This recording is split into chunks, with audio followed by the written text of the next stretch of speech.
Good morning. আশা করব তোমরা সবাই খুব ভালো আছো আর সুস্থ আছো। আমিও খুব ভালো আছি। আজ হচ্ছে 18 ফেব্রুয়ারি, মঙ্গলবার। বাজে এখন সকাল 9:30।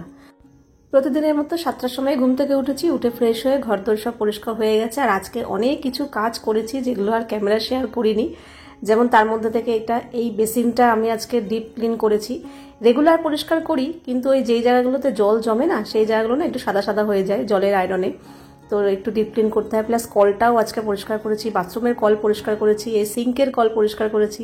সকালের কিছু টুকটাক বাসন ছিল, চায়ের বাসন টাসন, কাচের বাসন, সেগুলো মাজা হয়ে গেছে। আর এই যে সিঙ্কের কলটাও আজকে পরিষ্কার করেছি। তবু জলের দাগ পুরো উঠলো না, ওরমভাবে তো ওঠে না। তাও এবার অনেক দিন পর করলাম, ঘন ঘন করলে তবু হয়তো ওঠে। এখন যেই কাজটা করব সেটা হচ্ছে এই জায়গাটা একটু পরিষ্কার করব। তোমরা যারা আমরা পুরনো ভিউয়ার তারা তো জানোই, আগে আমার এই সিঙ্কের পাইপটা একদম খারাপ ছিল, যার জন্য ওখান থেকে জল চুইয়ে চুইয়ে আমার অনেক জিনিস নষ্ট হয়ে গেছে। যেমন সিঙ্কটা নষ্ট হয়ে গেছে, কেমন যেন জং পড়ে গেছে। আমার এই যে সাদা র্যাকের যে হ্যান্ডেলগুলো সেগুলো স্টিলের ছিল, দেখতেও স্টিলের কভার ছিল, কিন্তু এখন তো বুঝছি স্টিলের ছিল না, নাহলে এরকম জং পড়ে কেন। সাদা র্যাকটা এত সুন্দর, অথচ যেই হ্যান্ডেলগুলো সেগুলো পুরো জং পড়ে গেছে ওই জল পড়ে পড়ে। তো এখন আর আগে তো খুবই বাজে অবস্থা হয়ে যেত, কদিন বাদে বাদেই পুরো জল জল কাদা কাদা হয়ে যেত। এখানে কিচ্ছু রাখতে পারতাম না, যাই রাখতাম সেগুলোও পুরো নোংরা হয়ে যেত, খুবই ঘেন্না লাগতো আর কি। তো সিঙ্কের পাইপটা চেঞ্জ করাতে এখন আর সেই জিনিসটা থেকে আমি মুক্তি পেয়েছি, সেই জিনিসটা আর হয় না। তবে হ্যাঁ, ভেতরে তো ধুলোবালি হয়ই। আমি বুঝে পাই না, দরজা বন্ধ থাকে ক্যাবিনেটের, তা সত্ত্বেও এরকম ধুলো পড়ে কি করে।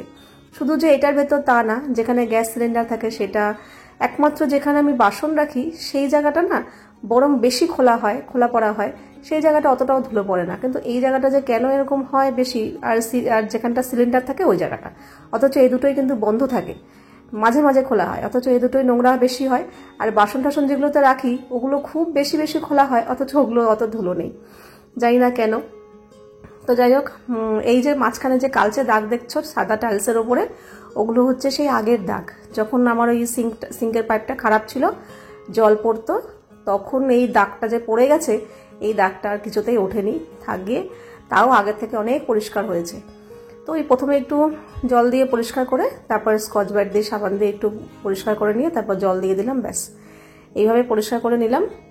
প্রথমে ভেবেছিলাম সাদার একটা একটু ভেজা কাপড় দিয়ে মুছে আবার এখানে রেখে দেবো, কিন্তু দেখলাম না, কাপড় দিয়ে মুছতে গিয়ে দেখলাম সাদার একটা বেশ ভালোই ধুলো পড়েছে, ওটা ভালো করে ধুতে হবে। তাই জন্য সিঙ্কের ওপর তুলে ভালো করে ধুয়ে না বারান্দায় উপর দিয়ে রেখে এসেছি। জলটা ঝরে গেলে তারপর যে জিনিসগুলো আছে সেগুলো রেখে দেবো। আর পুরো তো পরিষ্কার হয়ে গেছে, তারপর একটু ভেজা কাপড় দিয়ে সাইডের দেওয়াল ঠাওয়ালগুলো দেখলাম একটু একটু হালকা হালকা ঝুল পড়ে আছে, তো ওগুলো একটু পরিষ্কার করে নিলাম। এখন যেটা করব সেটা হচ্ছে সিঙ্কের আমার এখানে না জল আটকে যাচ্ছে বেশ কিছুদিন, মাসখানেক যাওয়ার পর এখানে এই জায়গাটা নোংরা জমে এরকম হয়ে যায়। দেখো জল কিন্তু খুব দেরিতে পাস হচ্ছে, এত দেরিতে পাস হয় না যদি পরিষ্কার থাকে। তো তাই জন্য আমি এই হারপিকের ড্রেন এক্সপার্ট ক্লিনারটা ব্যবহার করি, খুব ভালো, আমার তো বেশ উপকার পেয়েছি, কোনো খাটনিও নেই। এই পাউডারটা দিয়ে রেখে দিই, পুরো পুরো প্যাকেটটাই দিয়ে দিই, দেওয়ার পর 1 কাপ জল দিয়ে দিই, দেওয়ার পর আধা ঘন্টা রেখে দেবো। এখানে আর কোনো রকম জল ফেলবো না আধা ঘন্টা। তারপরে আধা ঘন্টা পর যখন নর্মালভাবে যেরকমভাবে কল খুলি সেরকম কল খুলে দেবো, ব্যাস একদম সুন্দরভাবে জল পাস হয়ে যায়, কোনো রকম অসুবিধা হয় না। তো চলো, অনেক কাজকর্ম হলো, এবার খাওয়া দাওয়া করা যাক। খাওয়া দাওয়া বলতে আজকে এই জন্যই অনেকগুলো কাজ সারতে পেরেছি, কারণ সকালে কিছু বানাইনি। গতকাল রাতের বাটি চচ্চড়ি ছিল আর একটা রুটি ছিল, ওটা আমি খেয়ে নিয়েছি গরম করে। আর গতকাল তো ইন্দ্র চাও খেয়েছিল, সেখানেও খানিকটা বেঁচে গেছিলো, তাতানকে ওটা গরম করে দিয়ে দিলাম, ব্যাস এই হচ্ছে। আমি ভেবেই রেখেছিলাম আজকে অনেকগুলো কাজ সারবো, সকালে আর কিছু খাবার বানাবো না। তো এখন মোটামুটি বেজে গেছে 11:30টার ওপর। আমি কাঁচা ধোয়াও ভিজিয়েছিলাম, কাঁচা ধোয়া করে একেবারে স্নান করে বেরিয়ে এলাম। এবার যাবো রান্নাঘরে, তবে রান্নাঘরের বাসন কোসন কিছুই রাখা হয়নি, কারণ আমি যখন স্নান করতে ঢুকেছি তখনও পূজা কাজ করছিল। তো আগে না, আমি যতক্ষণ না পূজা কাজ হবে ততক্ষণ আমি বসে বসে সময় কাটাতাম, এদিক ওদিক করতাম, যে ও যাবে বাসনগুলো রাখবো তারপর স্নানে যাব। তো এখন আর সময় নষ্ট করি না, এখন আমি স্নানে ঢুকে পড়ি, তো ওর মতো কাজ করে। এদিকে আবার তাতান পড়তে যাবে, এই জন্য বাসন কোসনগুলো না রেখে আগেই ওকে মৌসুমের জুসটা করে দিলাম। ও বেরিয়ে গেলে তারপর আমি ছাদে যাব। ছাদে ওই যে জামা কাপড়গুলো মেলা দেখছো, ওগুলো কিন্তু আমার না, ওগুলো যত সম্ভব জামা কাপড় দেখে মনে হচ্ছে এটা মৌসুমীর। তো যাই হোক, ও মেলে রেখে গেছে আর এখান দিয়ে আমি মেলে দিলাম। আজকে কিছু শীতের পোশাকও কেচেছি, মানে ওয়াশিং মেশিনে।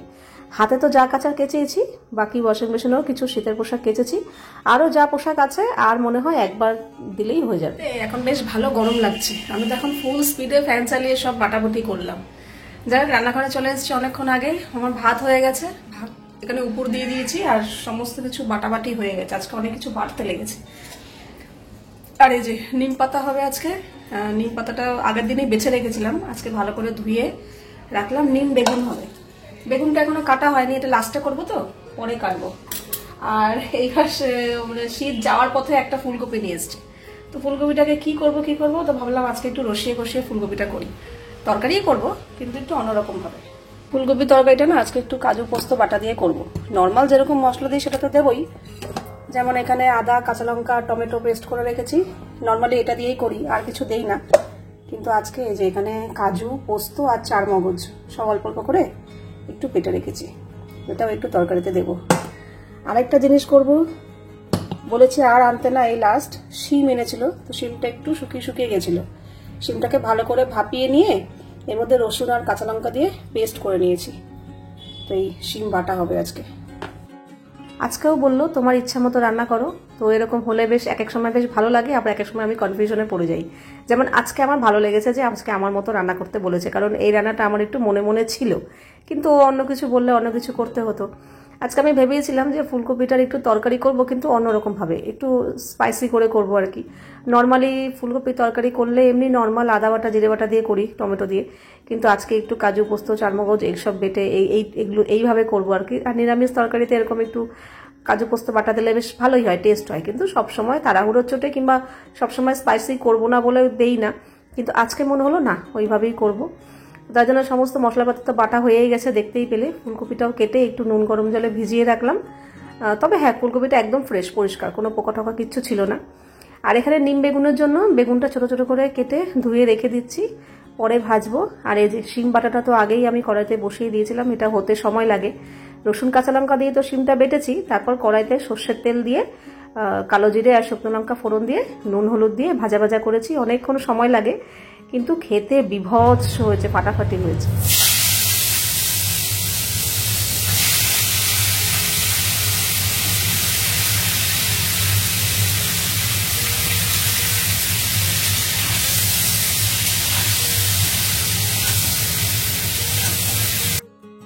এদিকে মশলা কষে গেছে, মানে আগে আগে আদা বাটা জিরে বাটা টমেটো দিয়ে ওটা মশলা কষিয়েছি, তারপরে কাজু পোস্ত বাটাটা দিয়েছি, দিয়ে আরেকটু কষিয়ে নিয়ে ভেজে রাখা ফুলকপিগুলো দিয়ে দিয়েছি, গরম জল দিয়ে দিয়েছি, দিয়ে নামানোর আগে একটু ঘি, গরম মশলা আর ধনেপাতা দিয়ে নামিয়ে দিচ্ছি। তবে হ্যাঁ, আমি একটু ঝোল ঝোল রেখেছি, এটা আরেকটু শুকনো রাখলেও অসুবিধা নেই, আমার একটু ঝোল ঝোল ভালো লাগে, প্লাস ভাত দিয়ে খাওয়া হবে তো, তার জন্য একটু ঝোল ঝোল রেখেছি। ইন্দ্র বলছে এই প্রথম তোমার হাতে ফুলকপির তরকারি আমি এত ভালো খেলাম, এর আগে কোনোদিন এত ভালো খাইনি। অনেকবার খেয়েছি, কিন্তু আজকেরটা এত ভালো লেগেছে, আমাকে বলছে রাত্রে আর কিছু করতে হবে না, আমি এই দিয়েই রুটি খাবো, এতটা ভালো হয়েছে। নিম বেগুনটা এখন ভাজলাম না, ইন্দ্র আসলে বলেছে গরম গরম ভাজতে, নিম পাতা একটু নিতেই যায় তো, তাই জন্য এই যে এটা পরে ভাজবো। আর এদিকে বাকি রান্না হয়ে গেছে, এখানে ভাত নিয়ে এসেছি, আর এই যে শিম বাটা অনেকটাই হয়েছে, আর হচ্ছে ফুলকপির তরকারি, আর এখানে স্যালাড কেটে রেখেছি। রান্নাবান্নাটা সারা হয়ে গেলে ওরা যদি থাকতো গ্যাস ট্যাসগুলো মুছে ফেলতাম, কিন্তু নিম পাতা ভাজলে না প্রচুর তেল ছেটে, তো গ্যাসটা পরেই মুছবো, কড়াই টড়াই রয়েছে, ওরা আসলে করবো। তাতান পড়তে গেছে তো, তাতানকে নিয়েই ইন্দ্র একবারে ঘরে ঢুকবে, ওই জন্যই দেরি হচ্ছে। তো আসুক ওরা, ইন্দ্র তাতার তো স্নান করেই গেছে, ইন্দ্র এসে স্নান টান করবে, ও আসলেই আমি নিম পাতাটা বসি।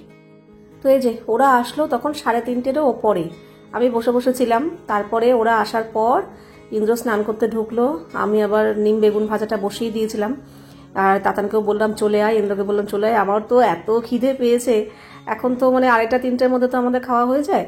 তো যেদিনকে ওর এরকম দুপুরবেলা, মঙ্গলবার দিন পড়া থাকে, মঙ্গলবার আর শনিবারও দুদিনই দুপুরবেলা পড়া থাকে, তো সেই দুদিন এবার দেখো স্কুলে গেল খেয়ে নিলাম একরকম, কিন্তু পড়তে যাচ্ছে আসবে আমি জানি, ওরমভাবে কি খাওয়া যায়? তার মধ্যে ইন্দ্রও দুদিন এত দেরি করে করে ফিরছে না, কি বলবো, খাওয়া দাওয়াটা একটু উল্টোপাল্টা হয়ে যাচ্ছে। তো যাই হোক, আমি খাওয়া দাওয়াটা এরকম যদি দেখি যে সময় মানে পেরিয়ে যাচ্ছে, তখন কি করি, খুব খিদে পায় তো, তো পরিমাণে আরেকটু অল্প খাই। কারণ আমি জানি এখন যদি পুরো পেট ভরে খিদে পেয়েছে মানে অনেকে করে পেট ভরে খেয়ে নেয়, ব্যাস তারপরে অস্বস্তিকর হয়, শরীরটা হাঁসফাঁস করে। তো যখনই দেখি এরকম আমার অনেকক্ষণ থেকে খিদে পেয়েছে কিংবা সময়টা পেরিয়ে গেছে, তখন আমি পরিমাণে একটু কম খাই। যেমন আজকে ফুলকপির তরকারি আমি খেলামই না, মানে শুধু ওই নিম বেগুন ভাজা আর ওই শিম বাটাটা দিয়েই খেয়ে নিয়েছি। আর সত্যি কথা বলতে শিম বাটাটা এত ভালো হয়েছিল যে কি বলবো। Good evening. এখন বেজে গেছে সন্ধে প্রায় 8টার মতো। সন্ধে বলছি কেন, রাত 8টাই বলি আর কি। সন্ধেবেলাটা অন্যদিকে সময় গেছে পরে বলছি। দুপুরবেলা কিছু দোকানের জিনিস নিয়ে এসেছিল, সেগুলো না জায়গা মতো রাখা হয়নি। যেমন হ্যান্ড ওয়াশ, ডিম আজকে হাঁসের ডিম পোলট্রির ডিম দুটোই আছে ওখানে। এবার দেখি ছোট চাউ এনেছে, পান্ডার বড় চাউটা আনেনি। মেরি বিস্কুট আর এই একটা বিস্কুট নিয়ে এসছে, এটা আবার তাতান পড়ার থেকে এসে খুলে আবার 2-3টে খেলো, জায়গা মতো রাখতে হবে। আর ন্যাপথালিন, সাবান, স্পার্কেলের বাটি আর হচ্ছে পাস্তা, ব্যাস এই কটা জিনিস এনেছে। তো এই বিস্কুটটা আগে জায়গা মতো রেখে দিলাম। আর পাস্তাটাও কৌটোতে ভরে রাখবো, আর কিছু কৌটোতে ভরে রাখার মতো নেই। বিস্কুট আর চাউটা যাবে ওই ক্যাবিনেটের ভেতরে, একটা ড্রাম আছে ওর মধ্যে। আর হ্যান্ড ওয়াশ আর স্পার্কেলের বাটিটা যাবে সিঙ্কের তলায় ওই সাদা র্যাকে। আর সাবানটা যাবে বাথরুমের সামনে যেই মাল্টি কালারের ড্রয়ারটা আছে না ওইখানে, কারণ সাবানটা ওইখান থেকে ওখানে নিতে সুবিধা হয়। তো এই তো জিনিস জায়গায় সব রেখে দিলাম। আর এই যে সাদা র্যাকটা ধুয়েছিলাম সকালবেলা, সেটা আর বারান্দা থেকে আনাও হয়নি আর সময়ও পাইনি, রাখিও নি। তো ভাবলাম এখনই নিয়ে আসি। আর জিনিসপত্রগুলো সব এইভাবেই রেখে দিয়েছিলাম যে যখন র্যাকটা আনবো তখনই সব গুছিয়ে রাখবো।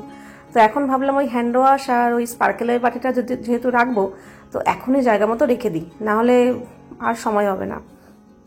এবার বলি সন্ধ্যে থেকে কি করে আমার সময়টা নষ্ট হয়েছে। সন্ধ্যাবেলার একটু মানে বিকেলের দিকে খাওয়া দাওয়া করে একটুখানি শুয়েছিলাম। তাতান আবার পড়তে গেল, ডাকলো, উঠে দরজা দিলাম আর শুইনি। তারপরে ফ্রেশ হয়ে সন্ধ্যা টন্ধা দিলাম। তারপরে ইন্দ্র ফোন করে বললো যে ওর গ্যারেজের একটা সুইচ বোর্ড খুব গরম হচ্ছে, ওটা একটু ঠিকঠাক করতে হবে, কারণ পরে যদি আবার বেশি খারাপ হয়ে কোনো দুর্ঘটনা ঘটে। তো তার জন্য আবার ইলেকট্রিশিয়ানকে ফোন করলাম। ফোন করার পর বললো উনি 1 ঘন্টা পর আসছে। তো 1 ঘন্টা পর আসছে বলতে ওই 7টা নাগাদ এসছিল। তো ইন্দ্র বাড়ি ছিল না বলে আমাকেই যেতে হয়েছে গ্যারেজে। ওখানে গিয়ে প্রায় 7টা থেকে 8টা, 8:15 পর্যন্ত ওখানে আমি ঘুরঘুর করেছি আর মশার কামড় খেয়েছি, কারণ উনি কাজ করছিল। সুইচ বোর্ডটা একটু পাল্টাতে হয়েছে আর কি, প্লাগ পয়েন্টটা আর সুইচটা পাল্টাতে হয়েছে। তো উনি যতক্ষণ না পাল্টালো ওখানে আমরা নিচেই ছিলাম। আবার গেল সুইচ বোর্ড মানে সুইচটা কিনতে, মানে প্লাগটা কিনতে, নিয়ে এসে আবার ফিটিংস করলো। তো প্রায় 1 ঘন্টা আমি নিচে দাঁড়ানো। ততক্ষণে আমার ওপরে অনেকগুলো কাজ সারা হয়ে যেত, কিন্তু করতে পারিনি, নিচে ছিলাম। নিচ থেকে ওপরে এসে একটু চা খেলাম, চা খেয়ে তারপর তো দেখতেই পেলে এইসব কাজে হাত দিলাম। বিকেলবেলা আজকে জামা কাপড় তুলতে বিকেল হয়ে গেছে, খেয়ে দিয়ে উঠতেই তো 4টা, 4:30 বেজে গেছে। তারপরে গেছি জামা কাপড় আনতে। তো দুপুর 3:30 নাগাদ জামা কাপড় অন্য সময় নিয়ে আসি, খেয়ে দিয়ে উঠে তখন ভাঁজ করে দিই সঙ্গে সঙ্গে। কিন্তু আজকে আর ওই বিকেলবেলা এনেছি তো, আর তখন ভাঁজ করতে ইচ্ছা করছিল না। না এখন রেখে দিই, সন্ধ্যাবেলা ভাঁজ করব, এখন একটু শুই। এখন যদি আমি একটু চোখ না বন্ধ করি তাহলে আমি আর একেবারে রাত 1টা, 1:30 পর্যন্ত মানে চলতে পারবো না আর কি, এনার্জি লস হয়ে যাবে। তো তাই জন্য দুপুরবেলা একটু আধা ঘন্টা 1 ঘন্টা ঘুমালেই আমার যথেষ্ট। তো আজকে 45 মিনিটের মতো আমি ঘুমিয়েছি, ব্যাস ওতেই আমার ফ্রেশ চাঙ্গা। তারপরে এই তো শীতের পোশাকে কিছু কেচেছিলাম, সেগুলো নিয়ে গিয়ে ওয়ার্ড্রোবে সব রেখে দিলাম। এখন বসছি হচ্ছে লতি নিয়ে। সেই যে লতি এনেছিল না ছোট ছোট, আমাকে তো বললো এগুলো চাষের লতি, গোড়া সহ চাষের লতি, এগুলো দেশি লতি নয়। তো যাই হোক এই লতিটা কাটি, কারণ এই লতিটা কাটতে না আমার ওই দেশি লতির মতো অতটাও সময় লাগেনি। ওই লতি কাটতে অবশ্য পরিমাণেও ঠিকঠাকই এনেছে। ওই লতি কাটতে গেলে তো আমার 1 ঘন্টা 1.5 ঘন্টা কোমর ঠোমর পুরো ধরে যায়, কিন্তু সেটা হয়নি। আস্তে করে সুবর্ণলতা চালিয়েছি। সুবর্ণলতার একটা না দুটো এপিসোড দেখতে দেখতে আমার লতি কাটা হয়ে গেছে। তো লতি কাটার পর আমি এখানে চলে এসেছি লতিটা রাখবো। আর হ্যাঁ, তার আগেই কিন্তু আমার আটা মাখা হয়ে গেছে, ইন্দ্রর ঘরের বিছানাও হয়ে গেছে, যাতে ইন্দ্র আসলে যাতে আমি ওকে রুটি করে দিতে পারি গরম গরম, আর খেয়ে ও শুয়ে পড়তে পারবে। আর এখানে লতি কাটা হয়ে গেল। এবার বসবো আমি রসুনের খোসা ছাড়াতে, তারপরে রুটি করব, রুটি করে খাবো দাবো শোবো। তো এখানে একটা কথা বলি, এর আগে একদিন কমেন্ট এসছে যে তাতার মাছ মাংস খাচ্ছে না, আর তোমরা মাছ মাংস কি করে খাচ্ছ, মেয়ে সন্তান খাচ্ছে না তোমরা খাচ্ছ, কেমন মা বাবা তোমরা, গান্ডে পিন্ডে গিলছো। তো আমি এখানে একটা কথা বলি, এর আগেও যেন কিছু কিছু কমেন্টে লিখেছিলে কেমন বউ তুমি, কেমন মা তুমি, কেমন মেয়ে, মানে এরকম ধরনের কমেন্ট আসে আর কি। তো একটা কথা বলি জানো তো, আমি না ভালো মেয়ে হতে পেরেছি, না ভালো মা হতে পেরেছি, না ভালো বউ হতে পেরেছি। কি বলতো, তুমি সংসারে তোমার 100% দিয়ে দেবে, 200% দিয়ে দেবে, তাও দেখবে তুমি কাউকে না কাউকে সন্তুষ্ট করতে পারোনি, অসন্তুষ্ট হয়েছে। তোমার হৃদয়টা যদি কেটে বার করে দাও না, মানে তা সত্ত্বেও ওখানেও দেখবে তুমি সন্তুষ্ট করতে পারোনি, বলবে ঠিকঠাক মতো কাটা হয়নি, কিংবা ঠিক মতো শেপটা ভালো না, কিংবা সাইজটা ভালো না, কিংবা ওইটা ভালো না, কাজেই এরকম হবে। কিন্তু হৃদয়টা যে আমি বার করে কেটে দিলাম সেইটা কিন্তু কেউ দেখবে না। কাজেই আমি যতই করি না কেন আমি কখনোই পারফেক্ট হতে পারবো না, তবে আমি আমার পারফেক্ট দেওয়ার চেষ্টা করব, এই আর কি। কাজেই তোমাদের কাছে আমি কখনোই সন্তুষ্ট, মানে তোমাদের কেন, এটা দুনিয়ার নিয়ম, কারোর কাছে কেউ কখনো পারফেক্ট হতে পারে না। তুমি সর্বস্ব দিয়ে দিলেও তোমার খুদ বার করবে। কাজে আমার যেটুকু আছে এখন, যেটুকু করছি ওতেই সন্তুষ্ট, পরিবারকে খুশি রাখার চেষ্টা করছি। এবার তারা যাতে যেটুকুতে খুশি সেটুকু, আর না হলে কিছু করার নেই। তো চলো আজকের ভিডিওটা এখানেই শেষ করছি, আবার দেখা হবে নেক্সট ভিডিওতে। ততক্ষণের জন্য love you all, good night and tata.